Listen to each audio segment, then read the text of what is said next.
Welcome to the Beyond 6 Seconds podcast. I'm your host, Carolyn Keel, and on today's episode, I'm speaking with Rylan Hoffman, the heart behind Hoff Social.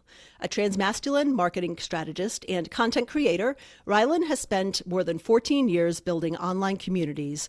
With over 100 million organic views, they know the power of visibility, but also its risks.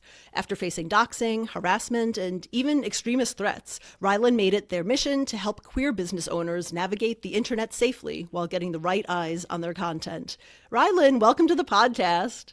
Thank you. It's wonderful to be here. I'm really excited to talk with you about, your own experience because along with the theme of this show, you are also neurodivergent. So we're going to get a little bit more into the story of your life experiences. And also, I would love to learn more about what you do in your business and how you help queer businesses with their online content and their social media presence. So how did you first realize that you're neurodivergent?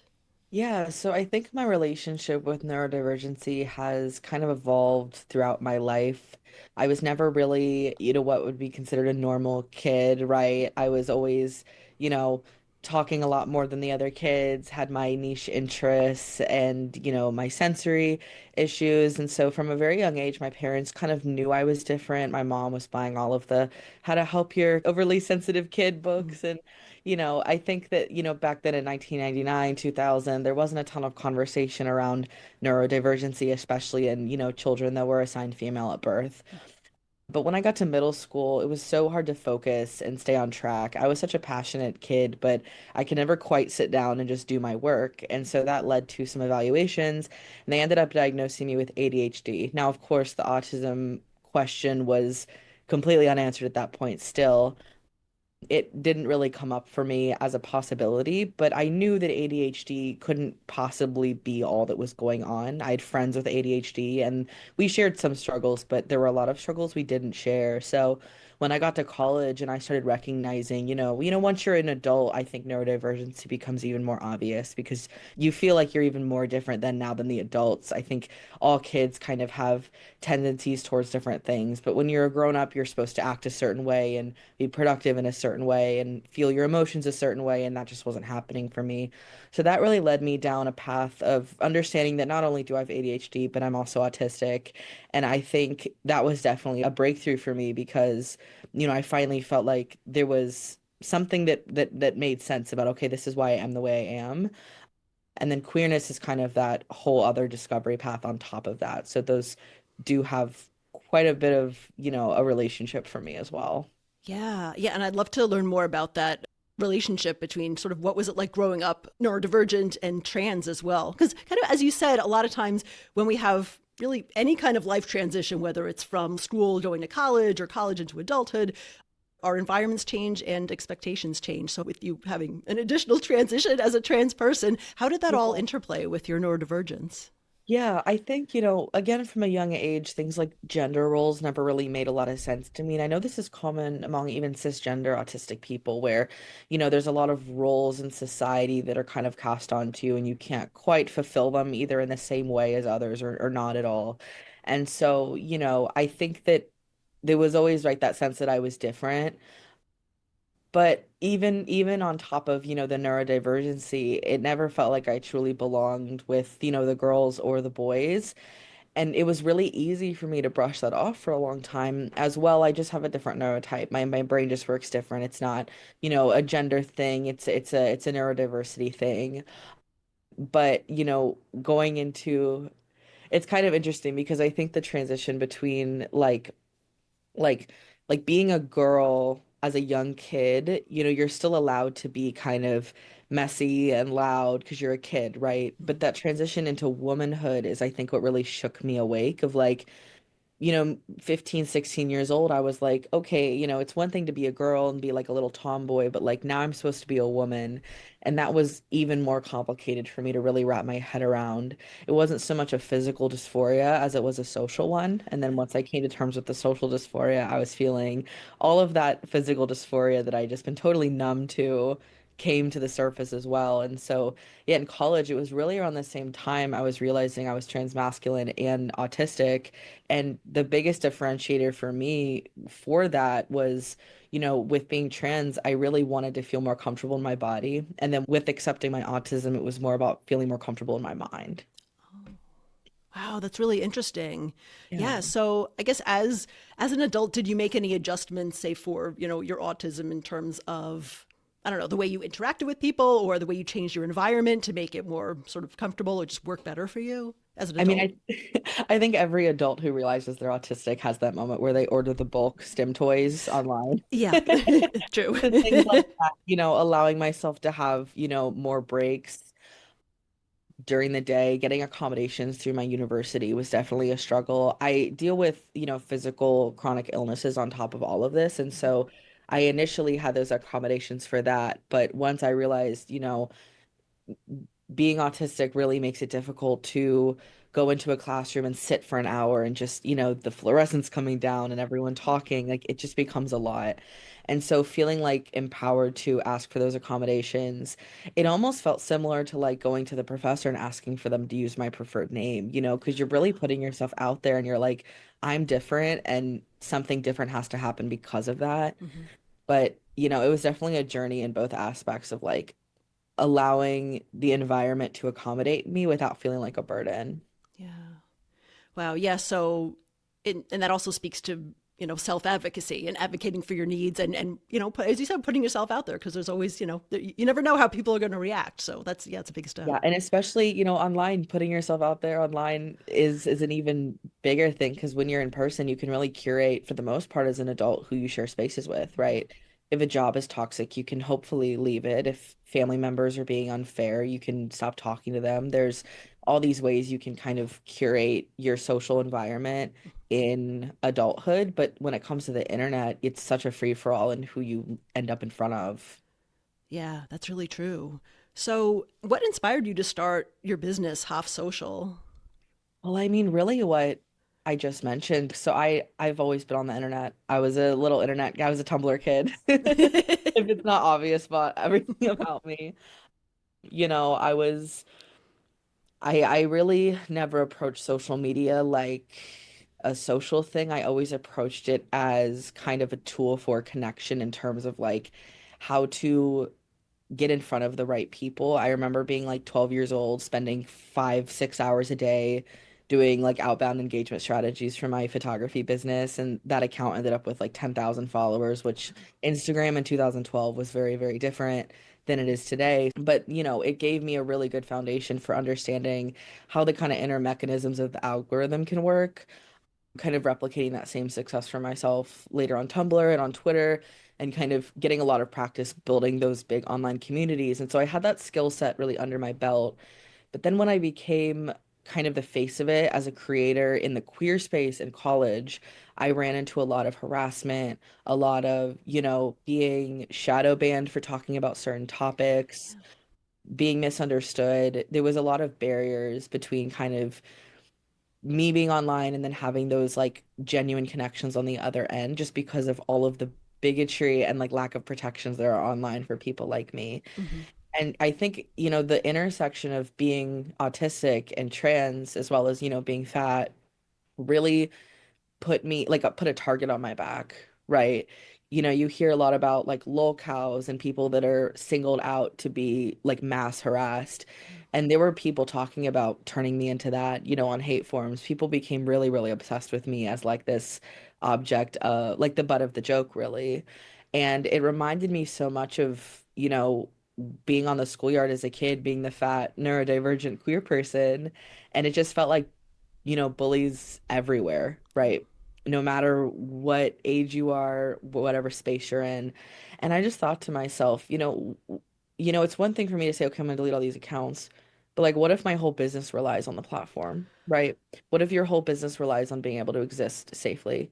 And so as I transitioned out of doing, stuff for myself and being kind of like the micro creator in the trans disabled space online, I started working in social media marketing, behind the scenes for other businesses. And I noticed not only is the skill set transferable, but I had a unique perspective on, the safety aspect of it.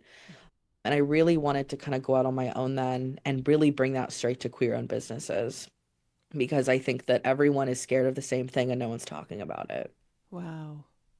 Yeah, that seems like a really fine line to walk. And especially you want to be out there, but at the same time, if you're someone who's queer or neurodivergent or disabled, like we see a lot of those influences that a lot of hate and harassment and worse. Yeah. So yeah, that's a really powerful service to offer. So yeah, tell me more about how you help queer business owners with their online visibility and social media marketing while kind of helping to protect or at least advise on any of the negative stuff that comes along with that. Yeah, and so a really big part of kind of why I, am centering safety and not just like social media strategy. There's a lot of people in the online space right now teaching people and helping people grow on social media for their businesses. I'm not trying to, come in and be like, I'm the end all be all resource for all of that because there's so many brilliant people in the space talking about it in their own unique ways. And so I think that I'm not here to be any sort of like coach or expert. What I'm trying to do is tie the safety and strategy together because, let's say a queer business owner works with a strategist who gets them, 100 million views. Without that back end safety protection, that's just going to open them up to more risk. Like success and vulnerability have such a tight relationship on the internet, right? So, what I do for queer-owned businesses is I actually construct the initial marketing strategy for them. If they want me on full service, I execute that strategy for them as well. But I also create a kind of roadmap for them to understand how to actually stay safe. It's two parts. So there's the upfront initial protection, and then there's the back end of the crisis plan, is what I like to call it. Something that I did not have when I was doxxed that would have changed everything. When I was doxxed, I deleted all of my platforms. I was getting 30 million views a month across platforms, and I deleted all of it. It was heartbreaking. I had built up such a community of people that genuinely cared for me, I believe, and I felt a connection with. But the people that were out to get me were so loud and so violent that it just wasn't worth it. And, my ultimate goal is to help people get to a place where they don't have to erase themselves or erase their businesses from the internet if something like this were to happen. And I can certainly go into detail about some of the things I do recommend people, but it's really just to give someone a safety net if they're gonna go up, if they're gonna get up to the highest level possible, right? All the views, all the engagement, all the conversion, all that beautiful stuff they want. What happens if, there's some sort of situation where there's that fall from that kind of height? You need a strong safety net. So I want people to have both. Yeah. Wow. That's really powerful to think of proactively when you're building the plan. How do you stay safe up front? And then what are your crisis plans if something, if something very negative should happen? And it's kind of Exactly. two different things to think about, I guess. Wow. Yeah, I'd love to learn more about either advice you have or some of the things that you recommend for queer or even disabled, neurodivergent people who, are Yeah. just more likely to experience that kind of negativity and harassment and all bad Yeah. things. Yeah. Absolutely. I mean, because this applies to truly every marginalized person on the Yeah. internet trying to grow and gain visibility. I think that, the specific flavor of harassment I got was a product of my intersectional identities, but it can look different for other people. It can even be worse for others. So, some things that I really recommend is having a dedicated business email, multi-factor authentication on all your business accounts. You can use separate phone numbers through Google Voice for business communication. And then a really big thing is kind of a proactive, kind of preventative engagement strategy, I like to call it. So, a lot of people are very empowered by doing this, and I'm not here to knock it necessarily. But when people get a hate comment, they'll usually use that to then create a new piece of content. Yeah. And it I think it's one thing if you're screenshotting something and using something as an example. So sometimes on my account, if I see something specific, I'll screenshot it because a huge aspect of my online presence is talking about these things, right? But if that's not something that you want to center on your page, I think that deleting and blocking bigoted comments instantly is the safest way to navigate. I think it's so tempting to get in there and start arguing back and forth. There's no amount of facts or logic you can use to get a bigot to leave you alone, Hmm. right? the only thing that you can do is just put up a wall. Yeah. And so, it's not so much setting boundaries, it's like setting barriers. Like you cannot come into my online space. And so blocking, reporting, and deleting is like the holy trinity, right? Mhm. Like I was getting comments just swarming one of my videos a couple months ago, and I was truly blocking and deleting everything. And it slowed down within a couple days, which is such a stark difference between what I used to do is I used to argue back with people, right? You just don't know better. You want to stand up for yourself. Mhm. You want to prove a point. You want to look strong for your community. But at the end of the day, you're just putting yourself at more risk. So that's something else I do talk about is like there's nothing they could say that makes it worth it to respond to them, Yeah. you know? And then on kind of the same note as building that strong community, most of the time I was like reposted somewhere, or even when I was doxxed, I had people in my online community actually come to me about it and tell me. Mhm. I wasn't scouring the internet all the time looking for stuff about me. So having that strong community to like stand up for you and support you during those times is so key, which is part of the marketing strategy, right? Is like especially from a business perspective, like having people who care about your mission and understand why you're even showing up to then kind of give you that love and support if you do have to go private for a couple weeks for safety, right? Mhm. You still have your people that want to hear from you and care what you have to say. Mhm. Yeah. Wow. Yeah, that's great advice. Yeah, it is really tempting to argue back or just try to prove a point, but as you said, it just, you're never going to win the argument with a troll or a bigot, and it just fuels more hate. So, yeah. And even if you do win, what you've just told the algorithm is that when people who have the similar online behavior as those pages, Hmm. that when they are shown your content and they interact with you, you interact back. And so you're actually telling the algorithm to send you more. Wow. You're like, this is what's keeping me on the app. And at the end of the day, that's the ultimate goal of the algorithms is to keep you on the app. Hmm. So next time you're spending 30, 40 minutes arguing with a person online, just know that every minute of that the app is paying attention and sees that that's why you're engaging. And it just creates a vicious cycle. Wow. Yeah, that is a really good point. That, yeah, the app doesn't care. The app doesn't really care about right or wrong. It cares about engagement and what drives This is engagement. this is what I always say. I say the algorithm doesn't know the difference, but your nervous system does. Yeah, absolutely. No, that's really great advice. And I guess for businesses, say that have like a physical location, have you ever had to deal with that in terms of safety? Because we've heard of really bad things happening or getting threatened, even like schools and libraries, and I'm sure businesses face that too. Do you have advice for sort of protecting against that? Or So what I will say is a major aspect of like what I specialize in is that online safety piece. yeah, I think that, if a business is getting to the point where they're getting physical threats online, right? Because usually it starts online. yeah, There are a couple things that you can do. I think that there's different levels of extreme in every case. But things like, removing like specific, like you can go through like data broker sites and get information removed online.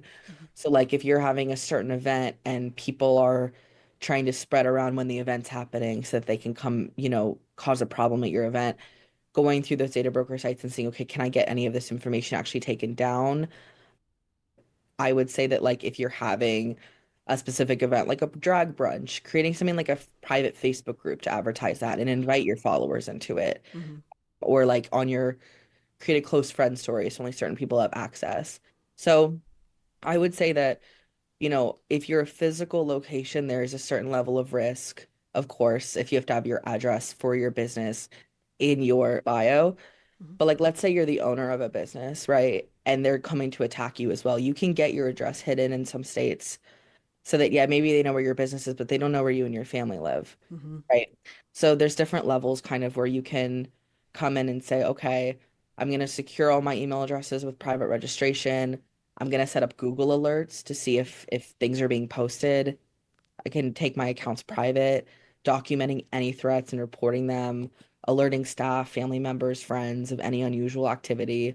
There's things you can do along the way. I would call them really harm reduction yeah, because the way I see it is if someone is dead set on causing a major problem for you, there's very little you can do to stop that specific individual or that specific group of people. But what you can do is mess with their access kind of throughout the stages of your growth. Yeah.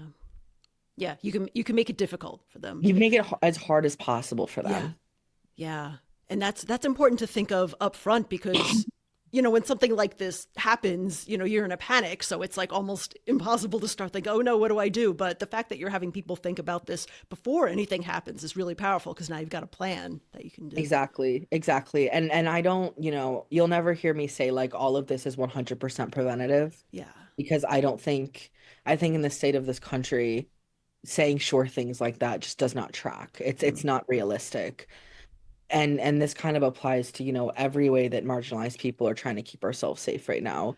It's like Yeah. we have to do our absolute best to set ourselves up for success, Hmm. to create our safety nets, to create our communities. And that's really the core of what I help people do, not necessarily a promise that nothing bad will ever happen to them. I think that there's a certain level of online visibility that can even leak into in-person recognition where people recognize you on the street. There's so many levels to this. But I just don't want people doing what I did, which was posting 10 times a day, blowing up left and right with no wherewithal of the risks or realizing like, of course it was in the back of my head, but when you're typing through your phone, you kind of think that's the shield, like you're not in it, right? Yeah. It's this world in your phone that you can go to and leave, and it doesn't affect anything around you, but that's not true. Wow. Yeah. And do you also work with queer business owners around like, content suppression and things like that? Because I'm sure the algorithm, it seems like it's changing all the time. So, yeah, I'm just curious your thoughts about like, how do you find out if your content's being suppressed and what do you do about it? Yeah, so there's a couple things you can do. I think that the idea of like content suppression is really interesting because on one hand, there's your actual account status. So a lot of people feel like, oh, that, I'm being shadow banned, but there's actually a way you can check in, like Instagram, for example, you can go into your account status and actually see if your content's being hidden. So if you have the suspicion that you have been shadow banned, you can actually go and check that. And if it says that your account status is all green, there's a couple different ways you can approach that because on one hand, I think Instagram, there was a flood of people into Instagram after TikTok shut down, for example. Yeah. So like I think that there's never been more people trying to make it big in that space, right? Mhm. There's so many people posting every single day, so much content. And so standing out is really, really difficult these days, I think. I think Mhm. you have to really get people's attention. You have to say something really different. You have to show people something really unique. And so optimizing, your message for a space like that, a world like that, it can be difficult and that's something that I help people do. And so if I look at someone's account and their account status is good, my next question is, okay, how can we really make this pop then? I think when it comes to like censorship, it's really hard because I think every marginalized person knows that if you get on the internet and talk about your identity, it's seen as political and it's seen as, you're making some grand statement and either people don't like it and they get upset or the app itself will say, oh, this is, not something that people want to hear about. Right. And so I think it is hard to find that initial community, but once you're able to break through, you'd be surprised how many people out there are happy to engage with what you're posting, regardless of if, it's something that the general app would maybe not see as very good. I have an example. Like there was a something going through the local education system where they were trying to make it mandatory that trans kids are basically outed by their teachers to their parents. And I did a video on it and it got like hundreds of thousands of views within a few hours because people were like, "Oh my God, this is a horrible bill. Like, we need to spread the word." And then TikTok decided that it was inappropriate and took it down. So I posted it again. That video got even more views than the last time, and then TikTok took it down again. So I posted it again. I was so close to getting flagged by this app that I did not care. The petition ended up with 10,000 signatures despite the censorship that was Wow. happening. So a relentlessness is kind of required sometimes, but it's worth it. Yeah. And I guess, oh, of course, walking that line between like that relentlessness without getting like totally restricted on an app, I Right. guess, too. See, and yeah, so I was approaching that from a very strategic standpoint as Yeah. someone who's, been navigating this stuff for a long time. Is like I knew, okay, if I do it this many times and then I stop, I'll be fine. Um, But every time I posted it, it was reaching hundreds of thousands of completely new people. So it's kind of a give or take. I mean, it was my TikTok account that I did not necessarily care if it got totally taken down. yeah. But, I think that reposting and reposting and reposting isn't always the best strategy. I guess I just use this story to say that the app can try to censor you, but if what you're saying is truly, truly important and it's optimized and you have kind of the community that you've built already, it will get out there. Hmm. Yeah. Wow. Yeah, that's really valuable advice. And obviously it depends on context and case to case basis. So you can't Yes. generalize it for everything, but no, that's really good to kind of know use your knowledge of how these different apps work and having content that people really want to see. Yeah, that's important. Exactly. Oh, exactly. I think it's just that balance, right? Of like Yeah. the authenticity, excuse me, versus staying safe versus, pleasing the algorithm. It's a really tough balance to strike as a marginalized business owner or creator. And it's something that I just saw no one really stepping up to like truly help with on like a big scale. And so that's what I'm trying to kind of build up and do. Yeah, that's great.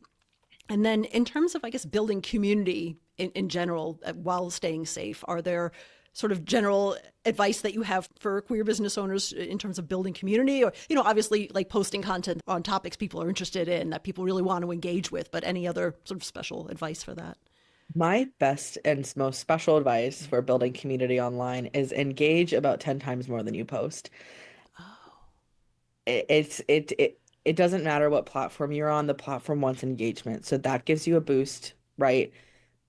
But also, not only are you building those relationships and getting to know the people in your online spaces, but it kind of creates this ripple effect, right?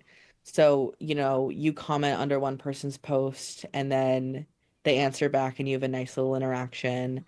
And then someone comes across that interaction and they're like, oh, this is such a wholesome interaction. I love this. mm-hmm. They check out your account. They maybe like something, comment on something of yours, then you're interacting with them. And then next thing you know, they're putting you in a group chat saying, oh, you two need to know each other. The more you put in, the more it comes out, I think. I also highly, highly recommend finding virtual online spaces that have some level of privacy, whether that be Discord, whether that be like private Facebook groups, group chats, something where you're not having to post publicly to interact. I think that's just as important as that public engagement. I think that especially as neurodivergent adults, it's really hard to meet people as an adult who have things in common with you. Yeah. And the internet is a beautiful place where not only are you not alone, but there's like 100,000 people just like you who feel just the way you do about this and that. And so, making sure that you're not seeing social media as a popularity contest that you're losing, but like a big party full of all of your next best friends and empowering yourself to really go out and experience those connections. Mm-hmm. Yeah, no, that's really great. Yeah, those private communities, when they're highly engaged communities, can be just really great places to meet people and share things kind of in confidence or outside of the complete public eye. And that's also another point is, as you were saying, we think of interactions as sort of just with the person who left the comment, but at the same time, as you said, other people are seeing that. And you're probably not even aware of, because most people don't leave comments or they probably don't Right. even like posts, but they see it. And so you're still in their mind and they may come interact later on or may become a customer at some point. Exactly. From a business perspective, I mean, there's definitely a really good reason to stay engaged with your community. It's tough because on one hand there's like creators that are just trying to build community and that's their goal. Yeah. And then on the other hand, there's businesses who want to create a community around their mission, Mm-hmm. not necessarily to directly, make money from what they're doing for because of the community, Mm-hmm. but they want to create a platform for the purpose of why they started their business, Mm-hmm. right? And if people want to invest in that as well, that's definitely their prerogative. But I really approach, engagement and community building from a sense of like, if social media is a stage and you're talking to the audience, you want that audience filled with people who are just locked in super passionate. They decided to be there, right? That's why I don't agree with buying followers, or Mhm. it's also why I don't do paid ads, though I think that paid ads have absolutely a place in marketing as well, just not something that I necessarily do in my specialty. Yeah.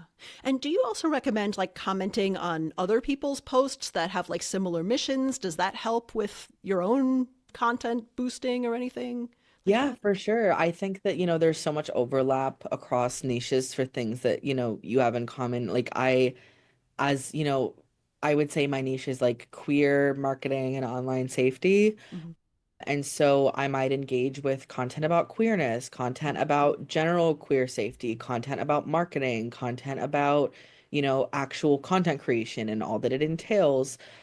But I also might comment on, a funny video and be like, this is why social media exists, Hmm. right? You still want to be a person kind of engaging like a human being online, not only because the algorithm recognizes you as a real user who is active and has things to say, but because you never know where you could make that next connection. You never know where the overlaps are. I think that having kind of a strict, okay, I have to engage under these hashtags for this amount of minute, it's going to restrict you. And I think there's a lot of creativity that comes with engagement where you could really share your ideas. Something that I really recommend people do is when they're commenting, share some of their own perspective in the comment, right? Don't just comment down like a bunch of emojis, but Yeah. like, let's say that someone made a post on like internet safety for content creators, and it's not a queer user who made the post. I might go under there and talk about how this advice is especially important for queer people because this, that, and this. And you're kind of sharing some of your why, some of your mission very casually in a comment section. People that resonate with that are going to check out your page. Hmm. Yeah, and it's different from just going and like promoting yourself on someone else's post, which is Oh, something you don't want to do, but you're it's adding so different. value. Yeah, you're continuing the conversations that you're already trying to start. Yeah. Yeah, I definitely think that like there's so much to be said about just showing up and existing and talking about your mission that does a lot of the like selling for you. Yeah. Because if people resonate and they need that, they're going to identify you as someone that is a good resource, as, a product or a service that could really help them get to where they're trying to go or help solve their problem. You don't necessarily have to spell it out for most people. Hmm. I think there's a lot of pressure in the online marketing community to do things a certain way, and I've noticed that like especially like marginalized people can tell when something's ingenuine from a mile away, right? Yeah. And so like things being really down to earth and organic is key, I think, especially with my clients. Hmm. Yeah. No, that's great to keep in mind. Absolutely.